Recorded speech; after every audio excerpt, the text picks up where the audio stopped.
Note करेंगे, we know that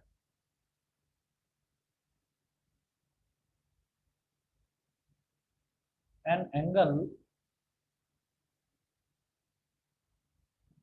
in degrees can be converted into radians. We know that an angle in degrees can be converted into radians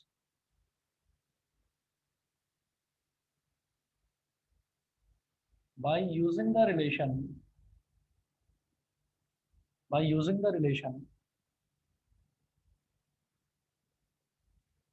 2r upon pi is equal to d upon 90. If d is equal to, यानी कि angle का major अगर degrees की बात करी जाए तो किसी भी एंगल का अगर डिग्री मेजर जो है वो 180 डिग्री है, तो 180 डिग्री के कॉरस्पॉन्डिंगली 180 डिग्री के कॉरस्पॉन्डिंगली उसका रेडियन मेजर क्या होगा, ये देखिएगा। 180 डिग्री के कॉरस्पॉन्डिंगली उसका radian measure 2r upon pi is equal to 180 upon 90। 90 two जा 180, 2 से 2 कैंसिल आउट हो गया, तो क्या बचा, r upon pi is equal to 1। इसका मतलब r is equal to pi. therefore if d is equal to 90 degree, second लिखिए, बल्कि सेकंड करके लिखें, if d is equal to 90 degree then r is equal to क्या होगा, pi by 2। समझ गए कि अगर मान लो हमारा डिग्री मेजर जो है वो 180 डिग्री है, तो 180 डिग्री को सीधा सीधा रेडियन में हम पाई बोल देते हैं, ठीक है। अच्छा, अगर इसी तरीके से मेरा डिग्री मेजर जो है वो 90 डिग्री है, तो इसको मैं रेडियंस में सीधा सीधा पाई बाई 2 बोल देता हूँ। इसी तरीके से अगर हम ये कहें,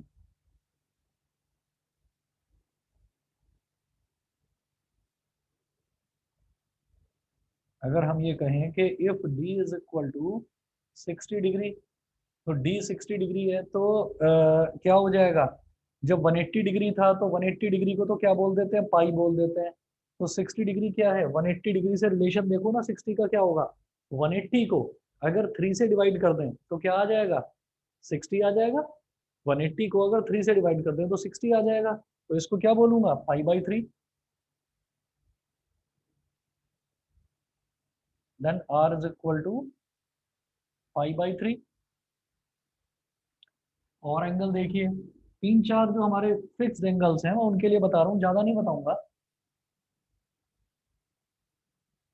अगला देखें, अच्छा ये दिखाई नहीं दे रहा, नीचे कर रहा हूँ। फोर्थ मैं लेता हूँ 90 डिग्री, 90 डिग्री से जस्ट छोटा 60 डिग्री, 60 डिग्री से जस्ट छोटा क्या लेते हैं, 45 degree. If D is equal to 45 degree then R is equal to क्या हो गया, पाई बाई 4। तो 45 डिग्री को रेडियंस में आप पाई बाई 4 बोल सकते हैं। Fifth, if d is equal to 30 degree then r is equal to pi by 6। ठीक है ना, कि भाई आप 180 को 6 से डिवाइड कर दोगे तो सीधी सी बात है 30 डिग्री आ जाएगा।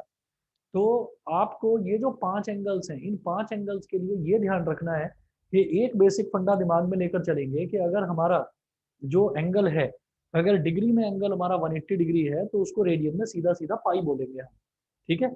और फिर उसी के हिसाब से हम बाकी के सारे भी एंगल्स जो है उनको पाई के टर्म्स में यानी कि रेडियंस की टर्म्स में हम लिख सकते हैं।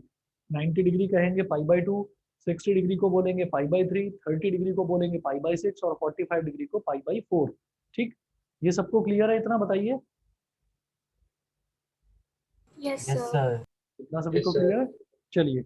अच्छा, अब इसके बाद मैं एक एक और जो टेबल है वो टेबल आपको बनवाता हूँ। ये टेबल वही वाली है जो हम लोग 10th क्लास में कर चुके हैं, लेकिन इसमें थोड़ा सा कुछ एडिशन करवाऊंगा टेबल में। ठीक, हालांकि एडिशन की मतलब ज़रूरत उतनी है नहीं, पर फिर भी मैं बता देता हूँ।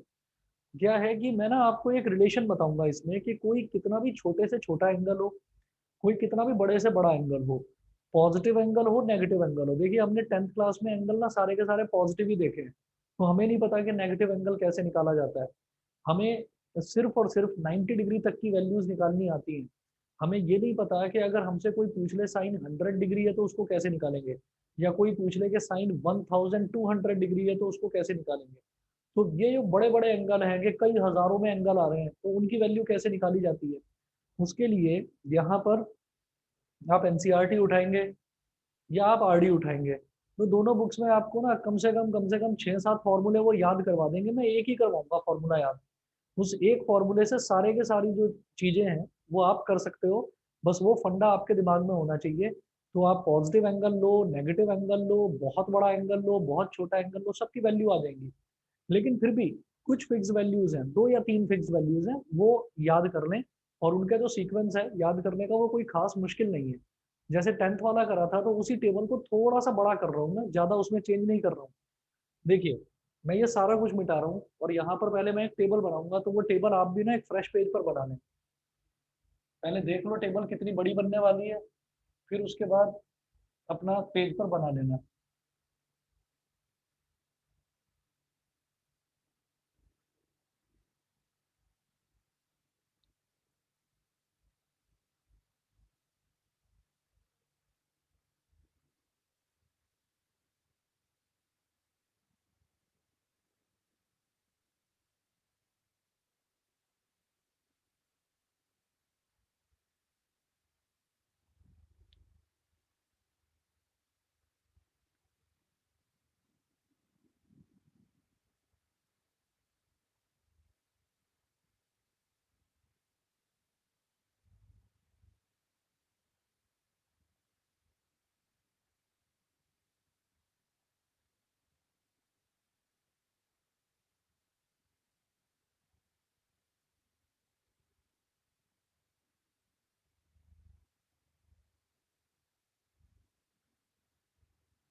अब देखिएगा कि जैसे साइन है, तो मुझे पता है कि साइन 0 डिग्री कितना होता है, 0।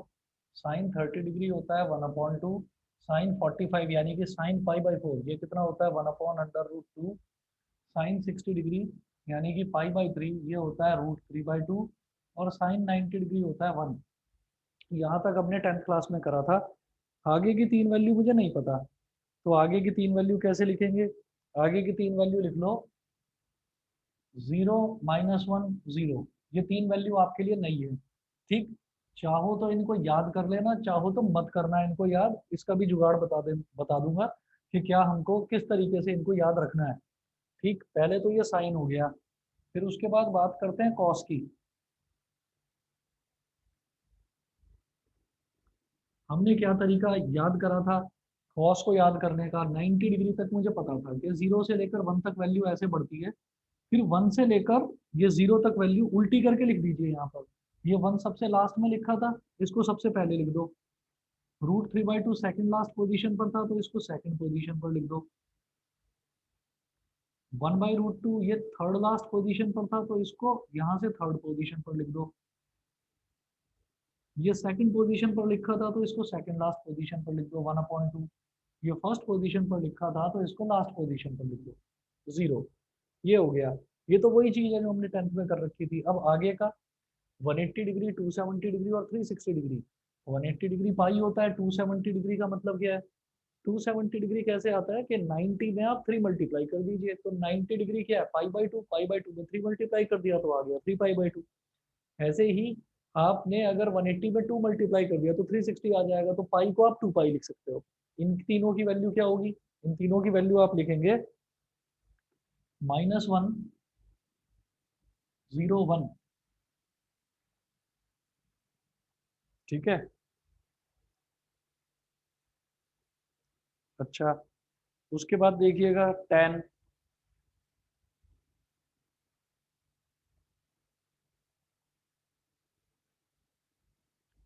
tan के लिए भी बेहद आसान है। 0/1 क्या हो गया? 0। मतलब tan क्या होता है? साइन अपॉन कॉस होता है। तो 0/1 0 हो गया, 1/2/√3/2, 1/√3, 1/√2/1/√2 1। √3/2/1/2 कितना हो गया? √3 1/0 कितना हो गया? Not defined. 1/0 हो गया नॉट डिफाइंड। उसके बाद देखिएगा 0/-1 क्या हो जाएगा? 0। 0/एनीथिंग तो 0 ही होता है। -1/0, तो जब -1/0 करेंगे तो ये भी हमारा नॉट डिफाइंड हो जाएगा। ये भी नॉट डिफाइंड हो जाएगा, लेकिन माइनस लगा दूंगा यहाँ पर, माइनस इंफिनिटी। ठीक है।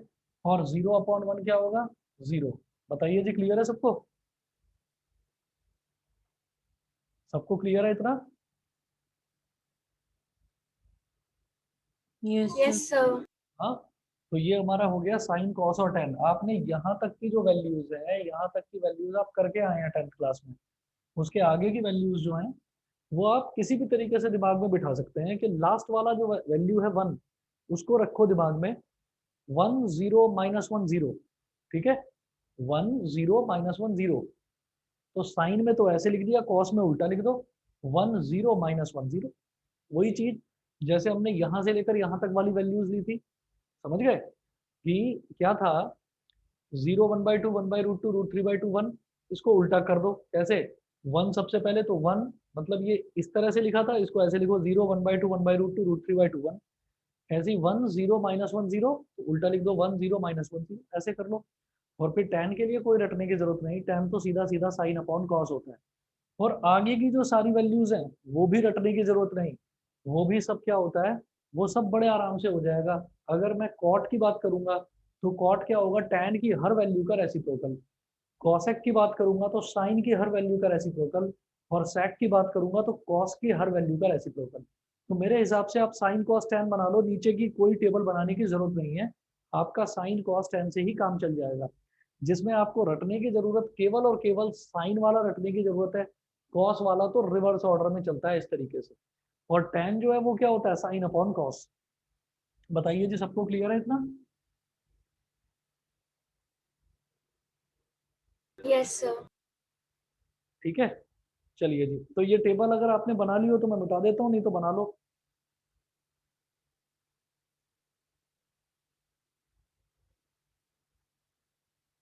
और आपने 180, 270 और 360 के लिए भी कुछ बताया था कि ये इसके रेसिप्रोकल होता है।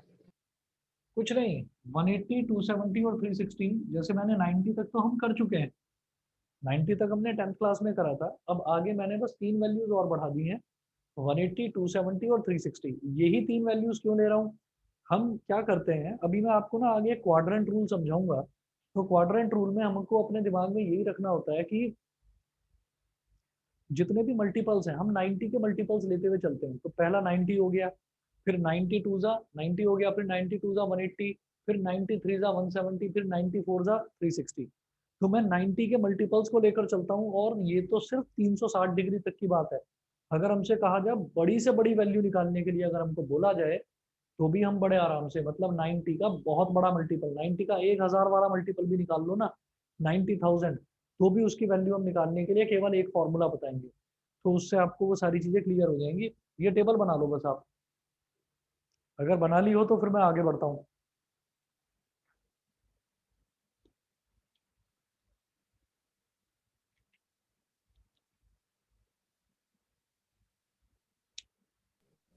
बेटा टेबल एक्सक्यूज बना मी लिए सर। सबने, चले आगे। हाँ जी बताइए। सर जो कॉट सेक और कॉसेक की आप एक बार 180, 270 और 360 वैल्यू लिख दीजिए। सैक और कॉसेक की क्या क्या? सर जो बाकी के एंगल्स हैं उनकी 180, 270 और 360 की वैल्यूज लिख दीजिए। अच्छा,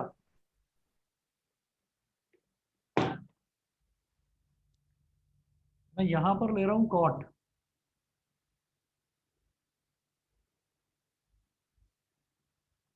मैं यहाँ पर ले रहा हूँ सैक,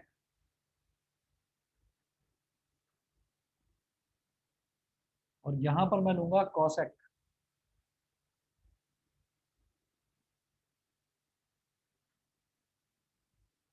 ठीक है, ये हमने ले लिया।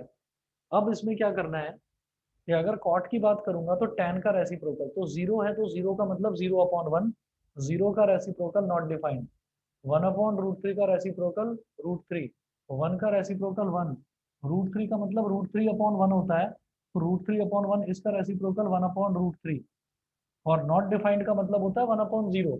1/0 का रेसिप्रोकल क्या हो जाएगा, 0/1, यानी कि जीरो। मतलब जीरो का रेसिप्रोकल इंफिनिटी होता है, तो इंफिनिटी का रेसिप्रोकल जीरो होता है। जीरो का रेसिप्रोकल इंफिनिटी, माइनस इंफिनिटी का रेसिप्रोकल जीरो, माइनस जीरो तो कुछ होता नहीं, तो जीरो।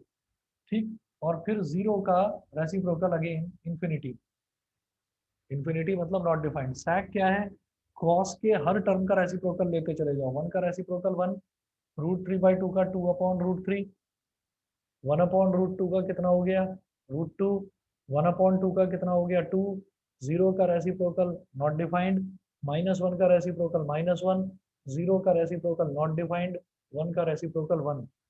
उसके बाद कॉसेक, साइन का रेसिप्रोकल, तो जीरो का रेसिप्रोकल नॉट डिफाइंड, 1/2 का रेसिप्रोकल 2, 1/√2 का √2, √3/2 का 2/√3, 1 का रेसिप्रोकल 1, जीरो का रेसिप्रोकल 1/0 यानी कि इंफिनिटी, -1 का रेसिप्रोकल -1, और जीरो का रेसिप्रोकल अगेन इंफिनिटी।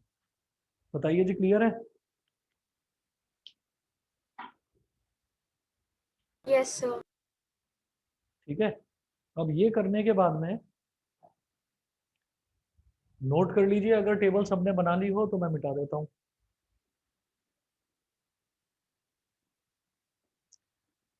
बताइए जी, बाकी सारे बच्चों को भी क्लियर है ना? विदुषी, Shubhangi, Rohan, Parth, Lakshya, Kriti, Harshit, Deepanshi, Bhavya, Aastha. Yes sir. Yes, sir. Yes. Yes, sir. ठीक है, चलिए जी मिटा दूं टेबल, हो गया है? Yes sir.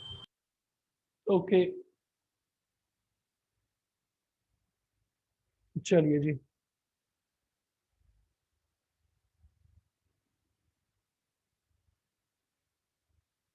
अब जो इसकी चैप्टर नंबर 5 की फर्स्ट एक्सरसाइज है, वो फर्स्ट एक्सरसाइज आपको 10th क्लास का ही जो ट्रिग्नोमेट्रिक आइडेंटिटीज वाला पोर्शन है उसका रिवीजन करवाएगी। रिवीजन थोड़ा सा स्टैंडर्ड उसका बढ़ जाएगा क्वेश्चंस का।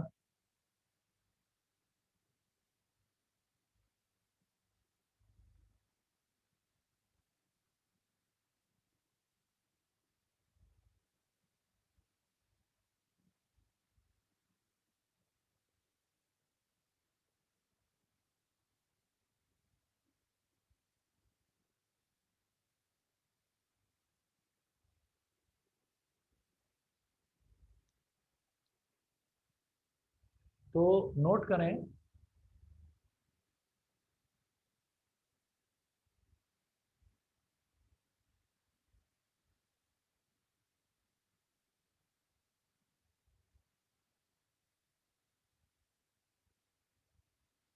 Trigonometric identities.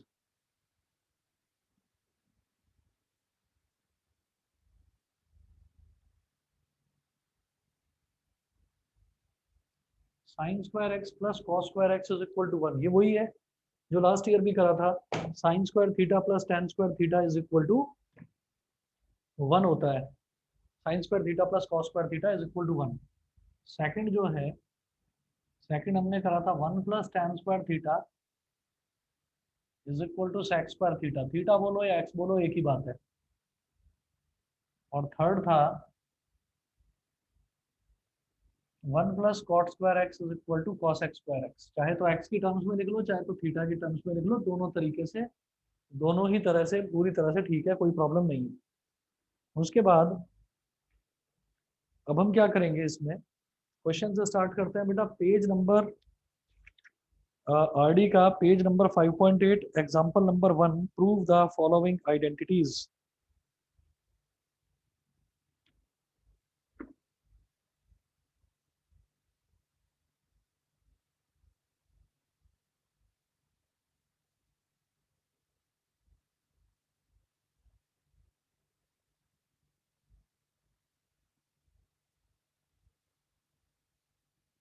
Prove the following identities.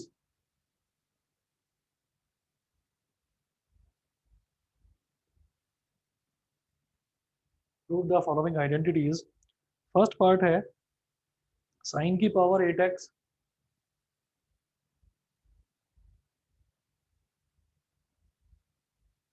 Minus cos की power 8x is equal to sine square x minus cos square x.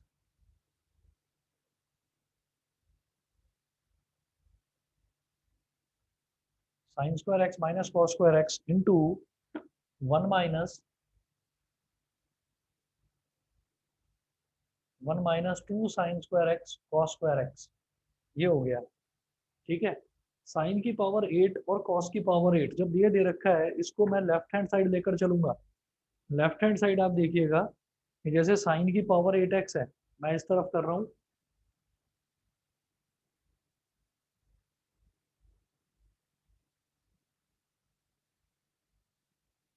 Sign की पावर 8x माइनस कॉस की पावर 8x। ये जो साइन की पावर 8 है, इसको लिखा जा सकता है साइन की पावर 4x का होल स्क्वायर माइनस कॉस की पावर 4x का होल स्क्वायर।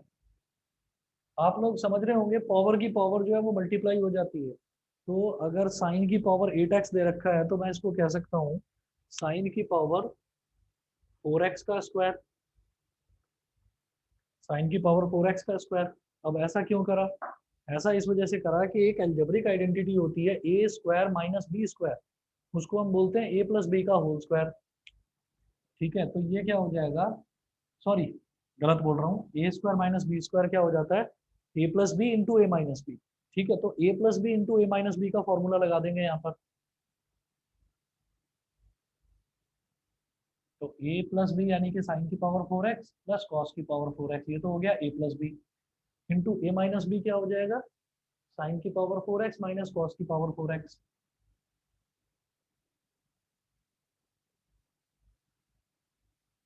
ये हो गया। अब साइन की पावर 4x प्लस कॉस की पावर 4x, इसको क्या करेंगे, ये ब्रैकेट लगाइए बड़ा, इसको लिख देंगे साइन स्क्वायर एक्स का होल स्क्वायर, और इसको लिख देंगे कॉस स्क्वायर एक्स का होल स्क्वायर। करेक्ट। और जो ये वाला है, इसको लिख देंगे साइन स्क्वायर एक्स का whole square minus cos square x का होल स्क्वायर। ये हो गया। अब क्या है, ये है ए स्क्वायर प्लस बी स्क्वायर। तो A square plus B square को मैं क्या बोल सकता हूँ, क्योंकि मुझे पता है ए square plus B square plus 2ab ये होता है ए प्लस बी का होल स्क्वायर। ठीक है, तो मैं a square plus B square को बोल सकता हूँ ए प्लस बी का होल स्क्वायर माइनस 2ab। तो पहले तो यहाँ पर आप लिखिएगा a प्लस बी का होल स्क्वायर। a मेरे लिए क्या है, साइन स्क्वायर एक्स, b मेरे लिए क्या है, कॉस स्क्वायर एक्स। तो sine square x plus cos square x यानी कि a प्लस बी का whole square minus 2ab minus 2 sine square x cos square x, a plus B का whole square minus 2ab। ठीक है, उसके बाद multiply by, फिर इस अगले ब्रैकेट की बात करते हैं। अगला ब्रैकेट क्या है, ए स्क्वायर माइनस बी स्क्वायर। तो A square minus B square की आइडेंटिटी लगा देंगे, ए plus B into A minus B. तो ये हो जाएगा ए प्लस बी मतलब sign square x plus cos square x, ये तो हो गया ए plus B into A minus B, ये हो जाएगा sine square x minus cos square x, bracket बंद कर दिया। मैं ये जानता हूँ पहली आइडेंटिटी होती है sine square x plus cos square x is equal to 1। तो sine square x plus cos square x की जगह लिख देंगे 1। तो ये हो गया 1 का square minus 2 sine square x cos square x, bracket बंद। फिर दूसरा वाला यहाँ पर sign square x plus cos square x लिखा हुआ है, तो बेटा ये वैल्यू भी 1 हो जाएगी। 1 multiplied by sine square x minus cos square x. ठीक है, ये हो गया। अब देखिएगा 1 का स्क्वायर तो 1 ही हो गया, तो ये हो गया 1 minus 2 sine square x cos square x into bracket में इधर आ जाएगा sine square x minus cos square x is equal to RHS। यही मुझे प्रूव करना था। बताइए बेटा, समझ में आ गया सबको? Yes, sir. Yes, सभी sir. को क्लियर है? ठीक है, तो बस आप ये समझिए कि ये जस्ट अभी इसकी स्टार्टिंग है। मैं अगली क्लास में इसको आगे कंटिन्यू करवाता हूँ। तो अभी के लिए मैं कुछ होमवर्क नहीं दे रहा हूँ, पहले मैं कुछ क्वेश्चंस करवाऊंगा प्रैक्टिस, फिर होमवर्क आपको दूंगा। और आज भी रात को मैं 10 बजे सेट्स की एक्स्ट्रा क्लास लूंगा, आगे कंटिन्यू करेंगे उसको। ठीक है, तो बस आज के लिए इतना ही। सर ये तो 10th का ही था। हाँ, ये अभी 10th का ही है। पहला क्वेश्चन हमेशा पुरानी क्लास का ही होता है। जब आप धीरे धीरे आगे के करोगे ना क्वेश्चन, तो तब लगेगा कि हाँ थोड़ा सा टफनेस लेवल बढ़ रहा है। तो ये वाला जो क्वेश्चन है, ऐसे ही आप जैसे सीक्वेंसेस एंड सीरीज करेंगे तो शुरुआत आपको लगेगा कि 10th वाला ही AP है, लेकिन धीरे धीरे स्टैंडर्ड बढ़ता है, तब लगता है कि हाँ मतलब कुछ है इसमें, दम है क्वेश्चंस में। तो आगे के क्वेश्चंस देखेंगे। ठीक है, अभी के लिए इतना ही करिए, और 10 बजे मैं आपको सेट्स आगे कंटिन्यू कराऊंगा। ठीक है, thank you sir. Thank you, चलिए, sir. Thank you, sir. Okay okay.